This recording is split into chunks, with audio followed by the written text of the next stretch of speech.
Welcome to Books and Brews Light number 65. Today, our guest is Edna J. White, and I need to clarify something to Ian out there. This is the Edna J. White I was looking for. So I would like to say hello to Ian if he's watching. There is another Edna J. White who I accidentally emailed today, and I got an email back saying, well, my mother loves books and she loves a tipple, but she's in England and she's 92. But not the Edna you're looking for. Okay, all righty. And I said, oh my goodness, she must have put a typo in her email. I went back and looked and I said, Edna J. White, that's a very easy email. And I forgot to put the two numbers at the end. Yeah, I got that before too, and I actually had a whole conversation with her daughter, and like we just started talking like we knew each other for a long time. It was so funny. Yeah, funny. That's happened to me on a text message, and I forget what the specific thing was, but I texted a friend's number, and somehow it had become somebody else's number, and whatever I texted, it made sense to her in the context because she knew the background, but to him it was something like, I'll bring my swimming suit this time, or something that just came across wrong when you didn't know the background, which was I had forgotten my swimsuit, so I had to buy something at a thrift store on the way. So, but he and I had quite an interesting conversation and got a laugh out of that. Oh, that's good. Yeah. Welcome to the program. And can you give an introduction to who you are? Sure. I guess I'm an explosive artist, human being who just loves fun, adventure, and surprising people, what I say, if that makes sense. But hopefully it's always surprises. Yeah, I sit in the roles of an author.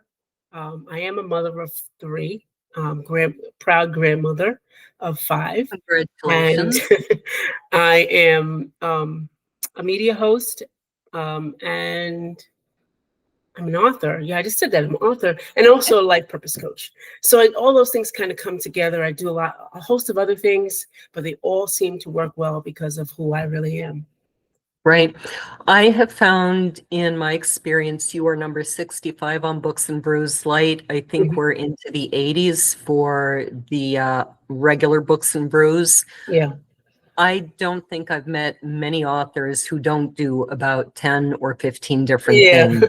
It's the creative side of us. It's the creative side. I think you're right. There's just something in us that's like, I have to experience everything life has to offer. So, and how did you get started as a life coach?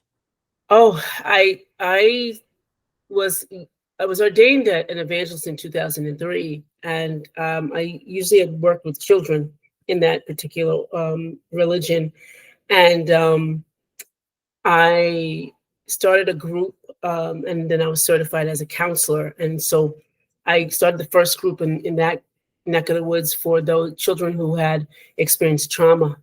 And we worked with about 30 children. So that's where it started way back then when coaching wasn't a thing, this wasn't a thing. We just did it, And so I was certified through the church itself. And then as I, started delving into things, experiencing things in my profession as a real estate agent and broker, I, started to form relationships with people, found out that those things were like underlying in a lot of the conversations. I was like, oh, wow. And I would say about 80%, 75, 80% of the people had some type of trauma that what they were going through. And I was like, oh, wow. So and then I said, I think I want to delve into this deeper because I was working with different governmental programs. I said, let me dig into this deeper. And I actually started an organization called Second Chance, where we work with individuals who are disproportionate, who are not represented, that need that middle piece there, the gap that, between education and disparity. there's a piece in there that, that we have to motivate them, to help them motivate themselves, not just motivate, but help them motivate themselves and understand why they feel the way they feel. Right. So, how long has Second Chance been around? Since 2011. Okay, that's quite a while. So Yeah. you must have some very good success Oh yeah. stories. Oh yeah. Yeah. What is one of your favorite One of my favorite stories. Okay, success so stories? Yeah. okay. All right. I had one family I had was a family of 9. They had 6 children, 6, 7, 8, no, the family of 8, excuse me, 6 children, 2 adults. And so they were living in a hotel, but they were living separately. Now, before that, before they moved into the hotel, because the apartment, they had 2 separate apartments. The dad stayed in one, mom stayed in other. Prior to that, they were in transitional housing where the mom stayed in one and the father stayed in other. So they were always separated, right?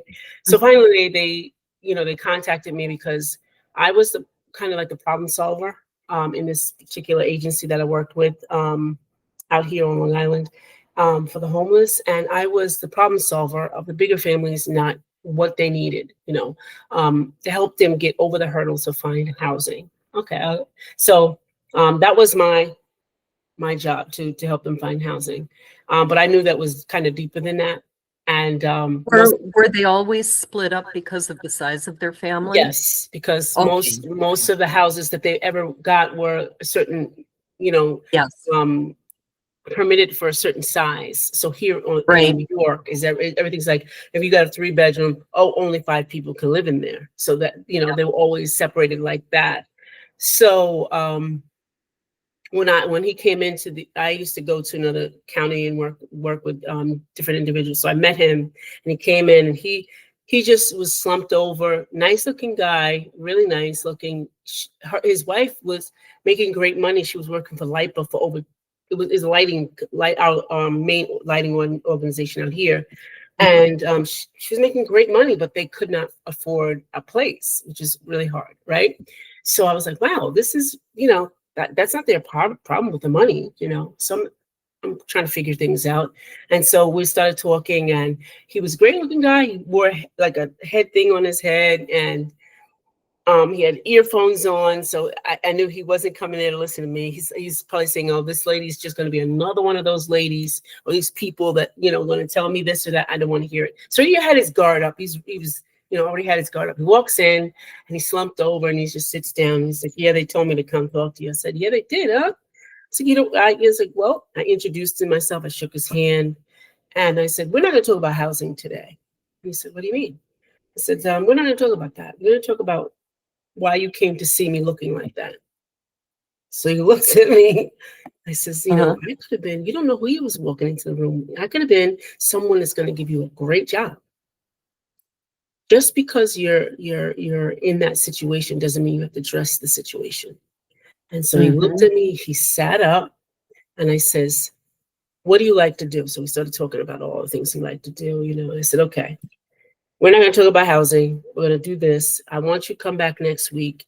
And we had a great conversation. I want you to come back next week, and I want you to bring your resume with you. That's what we're going to do, right? And so he came back, and so we started talking about, what he liked to do.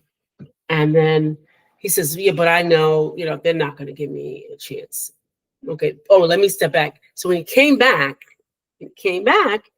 he was dressed up, and he got a haircut, and he got his beard done. So I was like, now that's who I was looking for. And he started smiling, and he said, just doing that made me feel like $100. I said, yeah, you don't have to be that situation. Yes, this looks bad for you. Yes, you're coming to a place that everything is probably negative. I get it. But when you step outside the box and say, no, I'm going to treat this like this is going to be my day, that I'm going to get all the answers I need. And he's smiling, and I said, you really look good. He was a young kid, and I was like, you really look good. And so I said, okay, now this week, we're talking. I said, okay, give me 4 companies right around your area that you can work for. And he says, well, there's a company I want to work for, but I don't have a car. I said, okay, give me 4 companies that are right around that you like to do. So we searched it out, we went on the computer, and I said, and you could walk to them and do the interview, right? So I says, okay, so I want you to make appointments for these and get interviews. So he did it, got some interviews. So the next week he came back and he sat down. He says, I have an interview. I said, really? He says, it's really down the street. I don't know if that. I said, first of all, we're not going to say, I don't know. That's not your business, what they're going to say. Your business is to worry about that they will say what they need to say. All right. You're going to be prepared. So I prepared them what to, what to say, what to answer to, and I grilled him. Like I was like the sergeant. I grilled him, and I was like, I'm not taking that answer. And he was just cracking up. And I was like, you're not supposed to laugh. So it lightened, the situation. But I noticed that, once he left, he said, you've given me hope. So I never That's had hope fantastic. before. Yeah. So I never had hope before. So he goes to the interview. I didn't hear from him for the week. So he calls me up and he says, I got the job. I said, what? He said, he wanted to be a limo driver. He always been a limo driver, didn't have the drive to do it anymore. He said, I got the job. I'm a limo driver now. And he's like, I'm driving in the limo now. And I was like, that's so great. So he got that done. All right. So as we're working together, we kind of, I'm working with the wife and him. We're forming things. I told him, I said, you could buy a house. No, sure you can. No, sure you can. We got them prepared, right? So we were getting them prepared for it. We got them all these resources, and let them go to class and everything. He calls me back. I had left the job by then. Calls me. He says, I've been looking for you everywhere. And I was like, yeah, I left. He says, well, I want you to know I still have my job. And we just got on the list for a major company, organization that gives, houses, like it was like Long Island Housing Project or something. And they were on that list. And I said, that's amazing because now your whole family can live together. It was last year that he found me again through email, through Facebook, and he said, look at our house. And he showed me a picture and he said, look at our house. This is the first house that any of our family members have ever gotten. We did it. And all because you gave us hope. And he said, that's fantastic. Part of what I love about this story is that you started with something that is so simple that anyone can do. Dress for success. Yes. Now, I wanted to throw in, it reminded me of a story years ago. I was directing a school band, very small school. They had never had a band. And I was really pushing the kids on this idea. I don't care if you're only in 5th grade, put on black slacks and your concert black. I want you to look the part because your parents can turn on the stereo. Oops, I think I just aged myself, didn't I? They can turn on, the record player, better yet. And that's even more. Yeah, that's bad. We tell them now. Right. The reason people go to a live performance, whether it's professional or your kids, part of it is how it looks.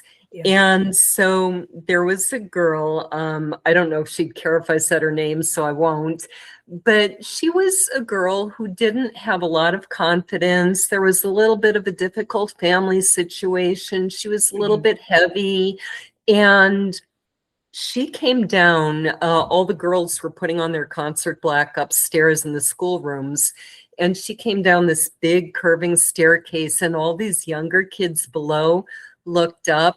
And they went, oh, they just gasped and said her name and said, you're so beautiful. And to this day, that had to have been 25 years ago. To this day, I could see her face just light up.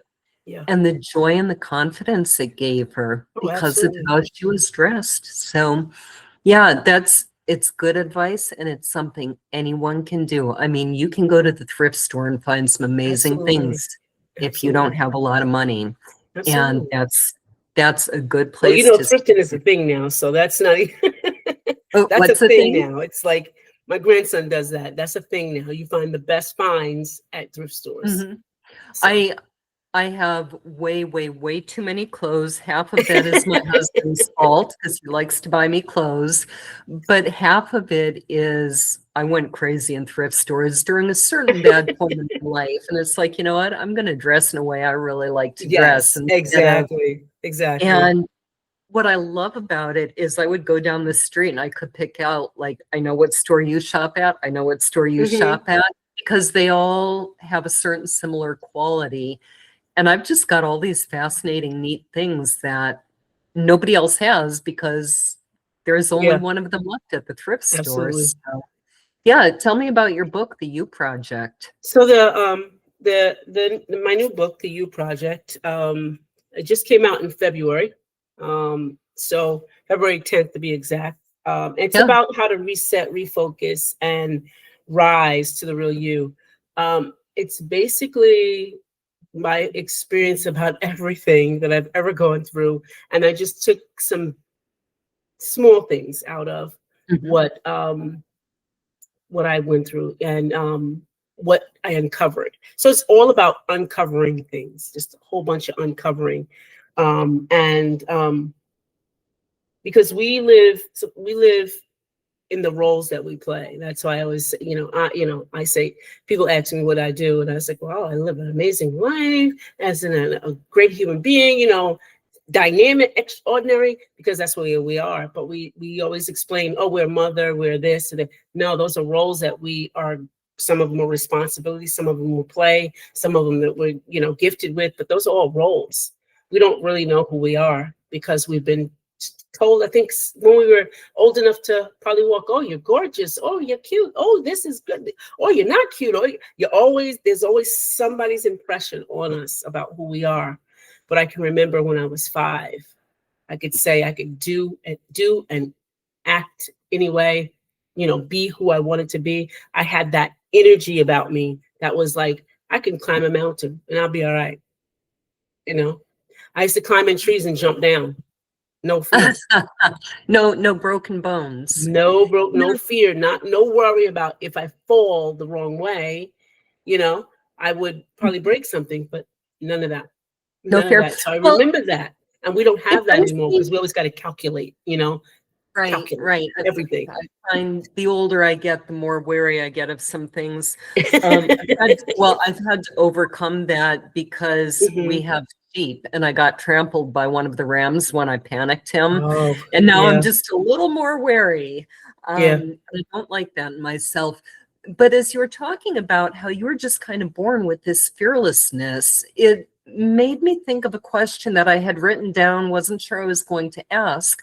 But in Second Chance Services, I believe it is, you talk about using narrative therapy. Hmm. So, for anyone who's not familiar with that, could you explain what it Sure. was? And then I'd like to know if you have any thoughts on why that comes naturally to some people and not to others. What comes naturally? Narrative therapy, telling Oh, yourself. narrative. Oh, well, I think I'll use me for example. My narrative was changed because of my childhood being involved with sexual abuse. So that narrative changed. So when you take away imagination, then you have a blank slate because imagination for those 5, 6, 7, 8, those are the times that you imagine, you create, you become, or you just, you imagine who you're going to be. Hmm. Like you just create it. Like those are the creative times. I didn't have that. Those were all Okay. taken. So changing the narrative around just me having imagination, I think that took years because imagination is inbred. So why don't I have it? I do have it. What happens is it's covered up.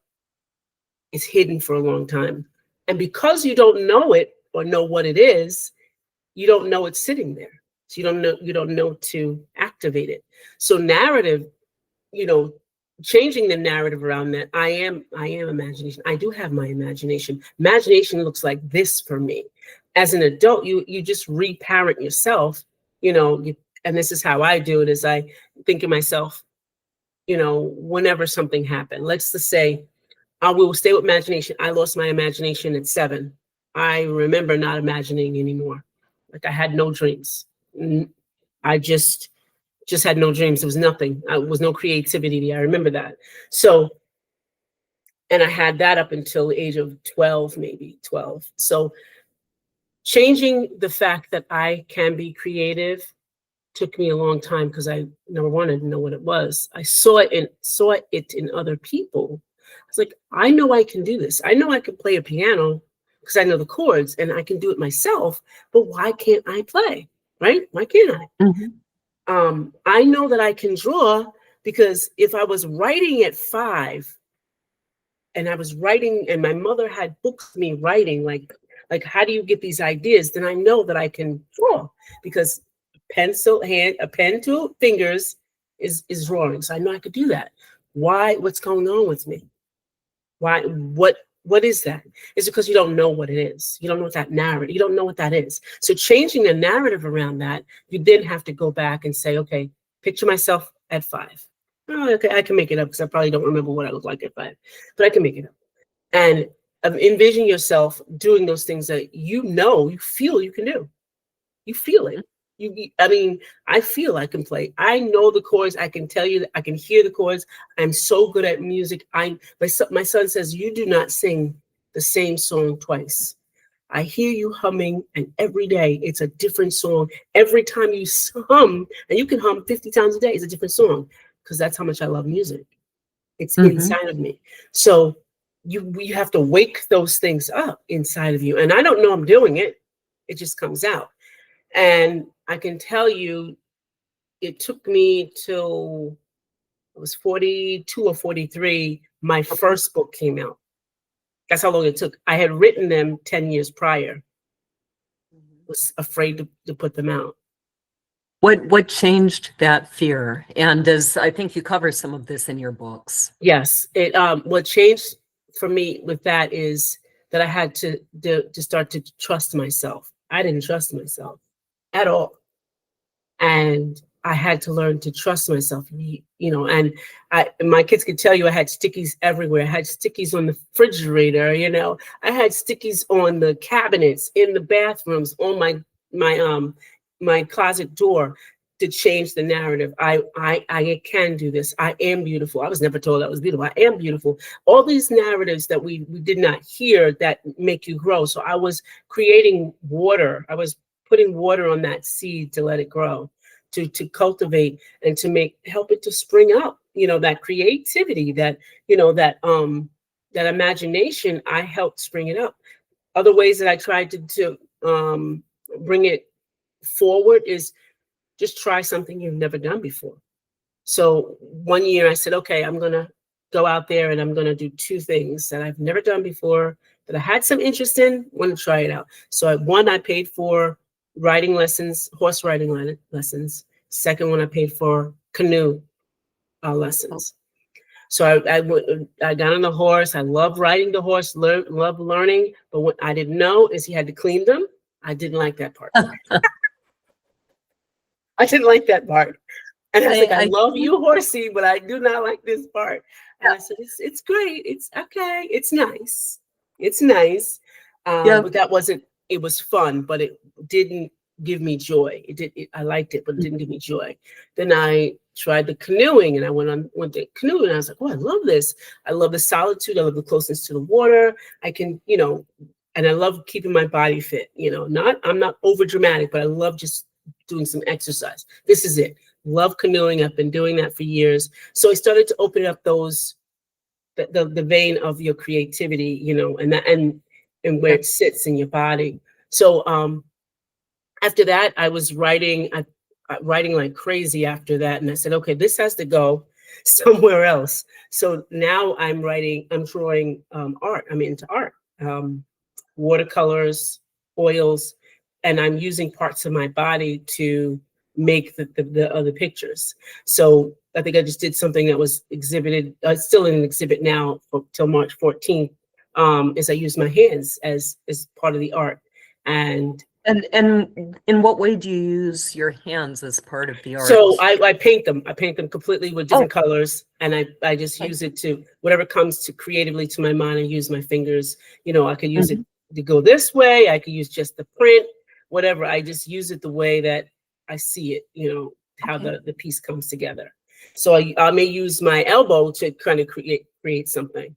You know, I'm gonna just my elbow and just like paint it and just use it to kind of make something. So whatever comes to me, that's what I did. That's what I do. That sounds like fun. It is. Um, It's a and whole lot of fun. It and is. It's I, messy. It's oh a whole my lot of gosh, fun. yeah, very messy. I have too many things I want to be doing. We took some stained glass making classes a few years Right. ago, and we Okay. have all the equipment in the basement. Mm-hmm.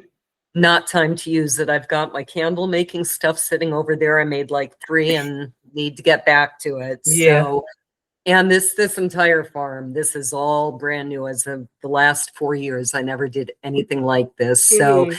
and you talk about confidence in your book, Yeah. and I think this is part of it, being willing to say, Yeah. I can learn something new Yeah.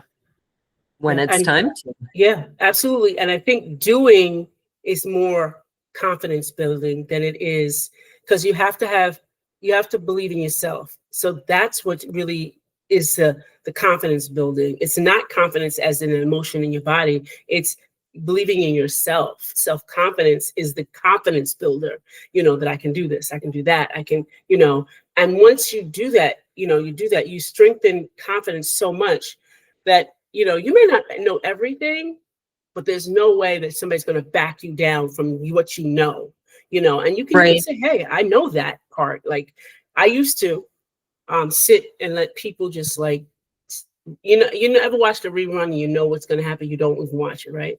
Right. Yep. Yep. I would let people sit there and I would dumb down and not, you know, just listen to them, let them run on and run on for hours about something I already knew.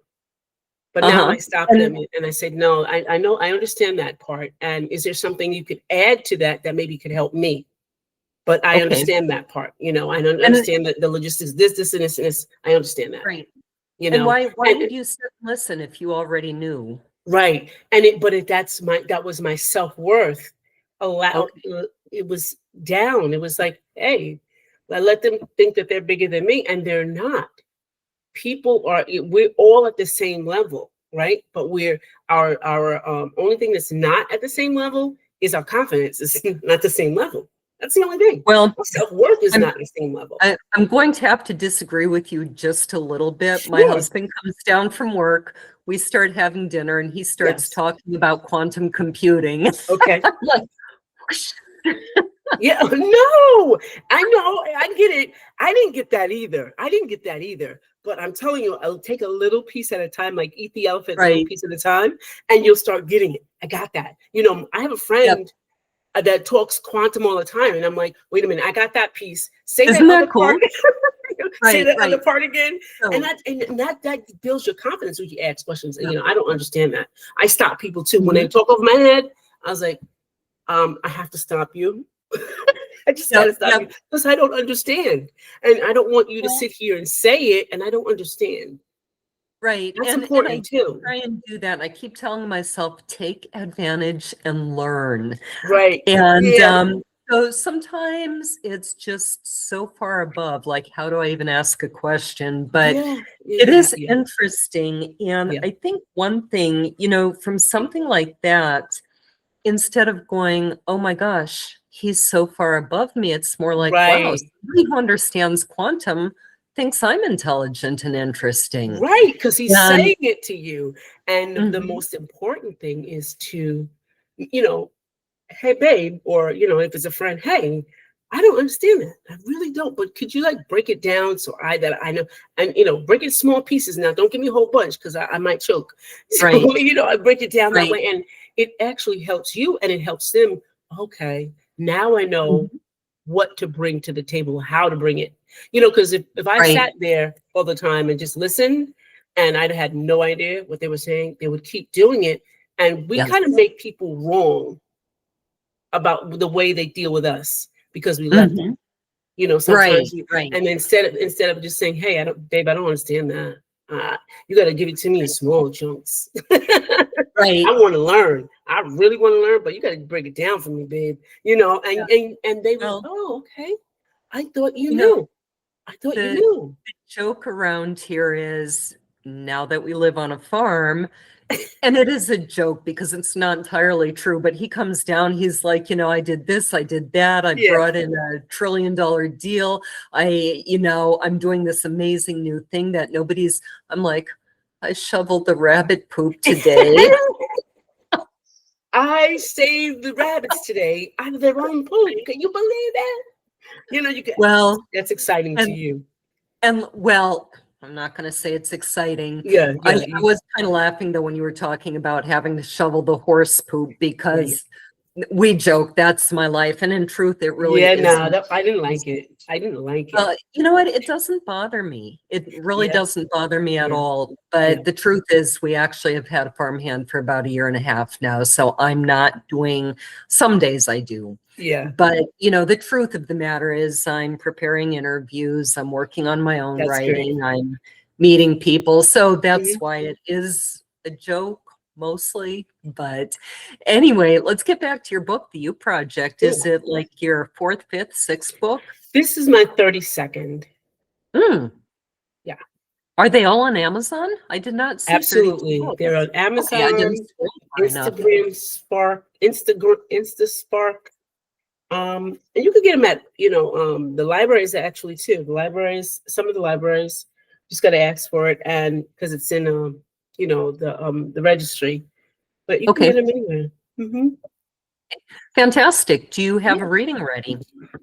I do. I think since we're talking about the confidence, I'm going to go to the true power of confidence. Okay. True confidence, um, as opposed to the false confidence people project to mask their insecurities, has a look all its own. One thing is sure, truly confident people always have the upper hand over the doubtful and the skittish because they inspire others to make things happen, which is true. Years ago, I was a model with Vogue, which had an office in Melville. I vividly remember one particular day as we were preparing for a photo shoot. The room was filled with models of all sizes and races, each with unique charm. A tall, thin model approached me as I finished my makeup. She looked at me and said, "You are beautiful." I was completely thrown off because to me, she epitomized beauty. Her confidence and grace, it was something I admired deeply.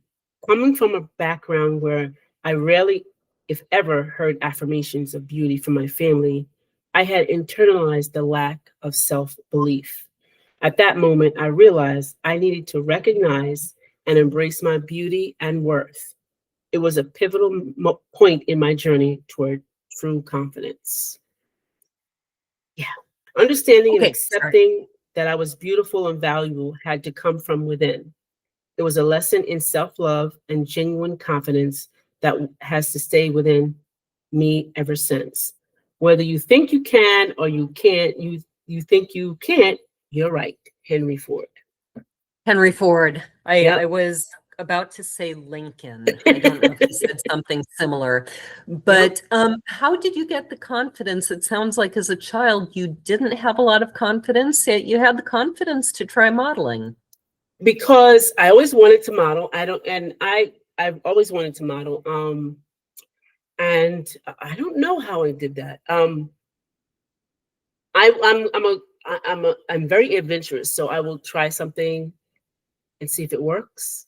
So I never thought that I would get picked because I'm 5'5". I'm 5'5", and literally I Really? think I had to be. In those times you had to be 10 pounds or 20 pounds under your Yes. regular weight. So I was Mhm. 110, 115, which I should have been 100 pounds at 5'5". So I was, Right. I was not. I was regular. Let me just say that. Mhm. I wasn't very thin. But I was chosen, and we did some amazing skits. And some of the runway models were very, very thin because they have to be tall and be able to drape Yeah. the clothes on. That's I wasn't a runway model, but I did model clothes. I wasn't one that walked down, not one of those. So, but I was amazed. I just had I guess I had the courage. Right, right. And That's that's what I think huge. is courage is different than confidence. Courage is you take that step, it's different in confidence. So if I had courage to live through what I lived through, and survivors all have that, every day waking up is courage. So I think I Yes. had courage. It's just confidence now. I had to build on that. Like I wrote, I had to build on that. I never heard those words before. And I think I heard that in the industry itself. Oh, you're just beautiful. And I'm like, I don't know what the heck they're looking at. But anyway, it was like, yeah, it was just there. And I love doing it. I love the clothes, love the fashion about it. I Mhm. love just meeting people. And it was just something I wanted to do.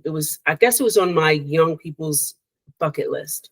You talk in your book about the importance of purpose in life. Can you speak to all the people out there Yeah. about why that's so important? So it's important because years ago, I wrote this poem about a young man that I was looking at. I was like literally looking at him as I wrote this poem. And he was sitting there and he was a drug addict. And he was just sitting at the storefront and everybody was walking past him. And he was sitting there picking his arm or something and he was begging for money. And he was young, but he looked really, really old.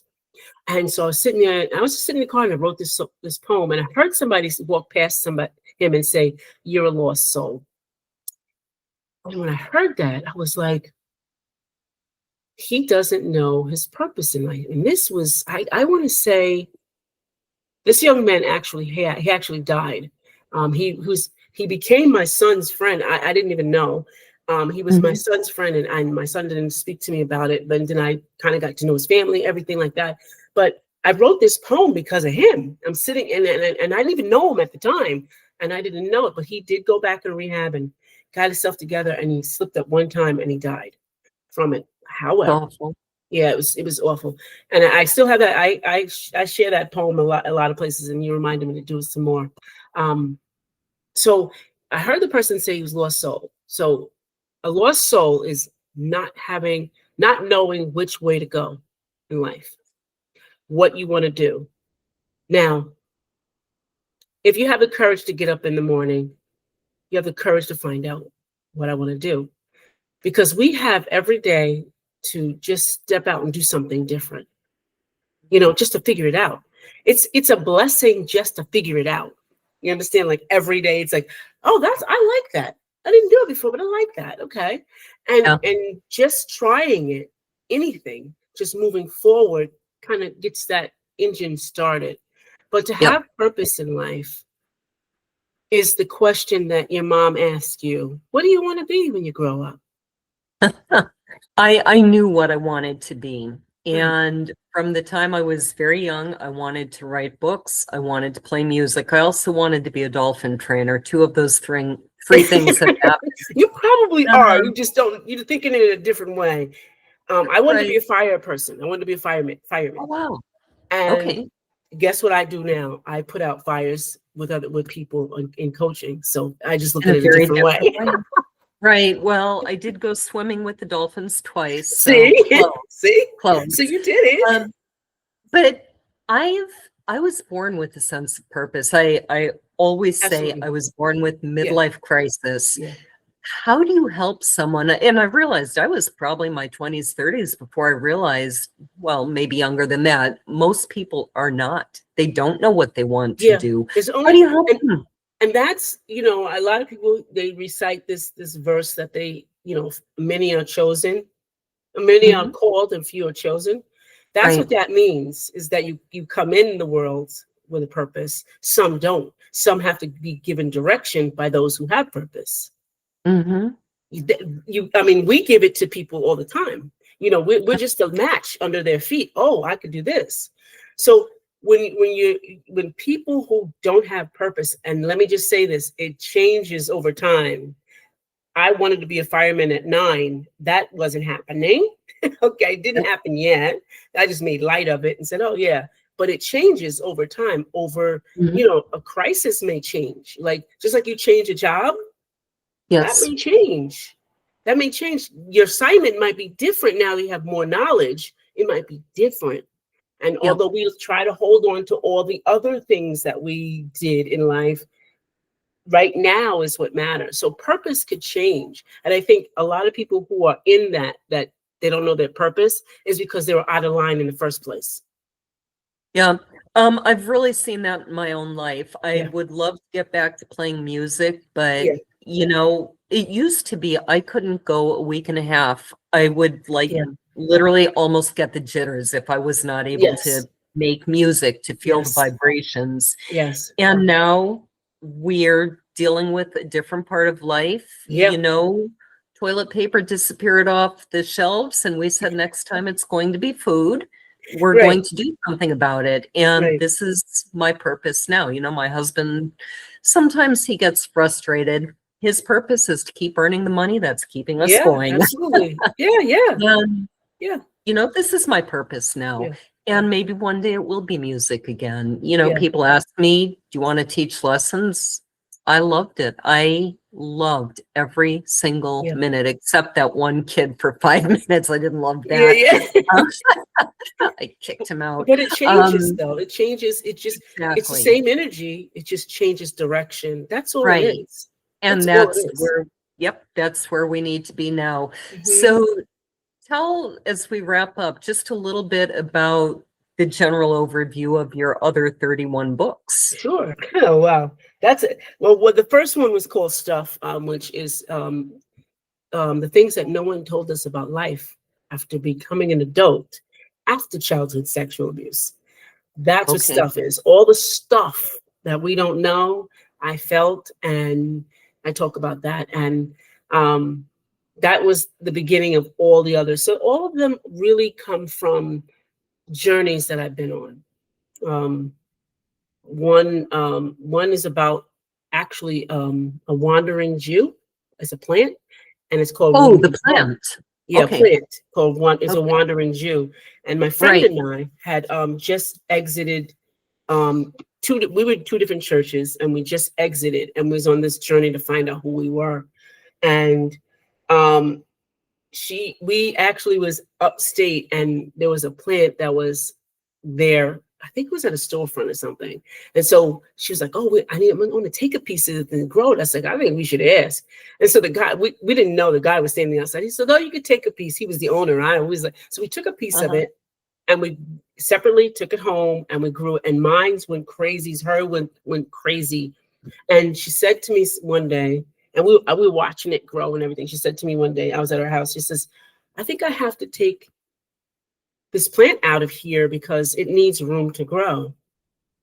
That was the name of the book. And it was about the Right. wandering Drew. Now we took a piece of, and I kind of claimed it as purpose. And we took a piece of Mhm. that and we made it, and it needs room to grow. And I kind of took couple of things out of, how the plant grew and what it did Right.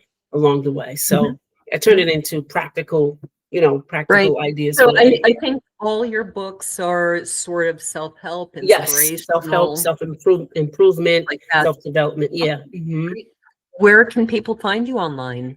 Oh, they can find me. Or you can just not Google me, but you can. But it's ednawhite.com. Simple and easy. Even the books are there. The podcast is there. Everything's there, so you can find Okay, everything. fantastic. Okay, you can find me at booksandbrews.net, at laurabosica.com. Yep. Gabriel'sHornPress.com is our sponsor, and you can find all our wonderful animals at glenmerrillfarms.wordpress.com. So we have coming up, I should have checked who's next on Books and Brews Light. In fact, I can do that on the other tab. Let me see. Brian Stubhar, I think I'm saying his name right. And what does Brian write? He's written 11 books, Christianity, religion, business, and relationships. So I have no idea which one we'll talk about. It'll be a surprise. Yeah. On the Books and Brews podcast, we have Laura Creedle coming up, who writes horror, J.K. Divya, who writes dark fantasy, mythological horror, and paranormal. Again, I don't know which one we'll talk about. We have Barry Black, who is a former FBI master bomb technician, so that will be an explosive interview. And finally, in July, I have just arranged a former Major League Baseball player named Randy Lerch, and he will be on to talk about his book. So lots of exciting things coming up, and I hope people will tune in. Thank you for being on the program. Cheers.